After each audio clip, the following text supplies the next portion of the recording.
दोस्तों, अगर आप इंडिया के अंदर कोई भी स्मार्टफोन खरीदते हो, चाहे वो महंगे से महंगा फोन क्यों ना हो, उसमें आपको केवल 1 साल की ही वारंटी मिलती है। लेकिन यूरोप में 2 साल की वारंटी दी जाती है। यूरोपियन यूनियन ने एक ऐसा लॉ बना रखा है कि 2 साल की वारंटी देना कंपलसरी है स्मार्टफोन में। चाहे आप महंगे से महंगा फोन क्यों ना लो या सस्ते से सस्ता, आपको 2 साल की वारंटी दी जाएगी। अब इन्होंने एक और रूल निकाल दिया कि अगर 2 साल के अंदर आपका फोन खराब हो जाता है तो कंपनी को 12 महीने की एक और वारंटी देनी पड़ेगी। मान लो कि दूसरा साल होने से पहले 1 दिन पहले आपका फोन खराब हो गया तो आपको 1 साल की वारंटी और मिल जाती है। प्लस इन्होंने राइट टू रिपेयर को और भी ज्यादा मजबूत बना दिया। इंडिया के अंदर आपने कई बार ऐसा देखा होगा कि जब भी आपके स्मार्टफोन की वारंटी खत्म हो जाती है, जब आप सर्विस सेंटर जाते हो तो वो क्या कहता है कि इस फोन को रिपेयर नहीं किया जा सकता क्योंकि इसके पार्ट्स ही अवेलेबल नहीं है। और ये फोन की नहीं बल्कि हर प्रोडक्ट की बात हो रही है। लेकिन वहां पे यूरोप में ऐसा है कि प्रोडक्ट अगर कोई कंपनी ने बनाया है तो पार्ट्स अवेलेबल होना चाहिए और वो रिपेयर होना चाहिए।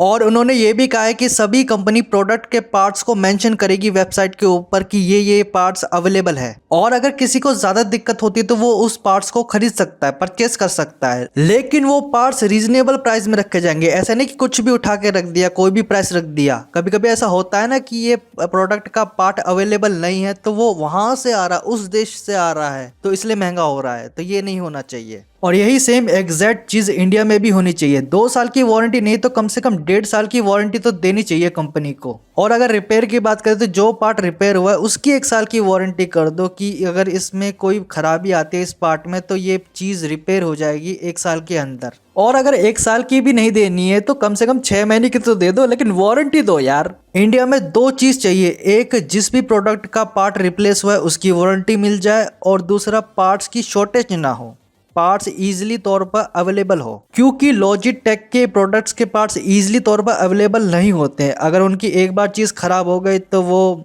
फेंकनी पड़ जाती है, खराबी हो गई इसका मतलब वो। दोस्तों, आपको तो पता ही है कि आर्टिफिशियल इंटेलिजेंस को आए हुए काफी समय हो चुका है और चाइना में एक नया ट्रेंड देखने को मिला है कि वहां पर अब असली इंसान के साथ प्यार नहीं रहा, अब एआई चैटबॉट के साथ प्यार किया जा रहा है। ज्यादातर लड़कियां इस चीज को फॉलो कर रही है और सिंगल लड़के वो तो खैर फॉलो कर ही रहे थे इस चीज को काफी टाइम से। चाइना में एक लड़की है जिसका नाम है तूफी, वह एक ऑफिस वर्कर है। अब उसको उसकी क्वालिटी का बॉयफ्रेंड नहीं मिल पा रहा है जैसी क्वालिटी वो अपने बॉयफ्रेंड में चाहती होगी, तो उसने चैटबॉट का सहारा लेकर अपना एक नया बॉयफ्रेंड तैयार कर लिया, एआई बॉयफ्रेंड तैयार कर लिया जो कि केयरिंग होना चाहिए, सिंपैथी होनी चाहिए, काइंडनेस होनी चाहिए एक्सेट्रा। और ये सारी क्वालिटी आने के बाद में अब उसे इतना ज्यादा लगाव हो चुका है उससे कि रोज उससे बात करती है, चैट करती है और रिप्लाई भी ऐसा आता है कि जैसे कि सामने वाला रियल पर्सन होगा। आप भी एक बार ट्राई करना ChatGPT 4 से बात करना, आपको लगेगा ही नहीं कि सामने वाला बॉट है, आपको ऐसा लगेगा कि जैसे कि रियल पर्सन बात कर रहा होगा, रिप्लाई कर रहा होगा। बस एक बार कंजर्वेशन शुरू हो गई तो आपको पता ही नहीं चलेगा कि कब कपल बन गए, कब गर्लफ्रेंड बॉयफ्रेंड बन गए। और चाइना में ये एक लड़की नहीं है बल्कि काफी यंग लड़कियां हैं जो ये कहती है कि एआई बॉयफ्रेंड बेटर है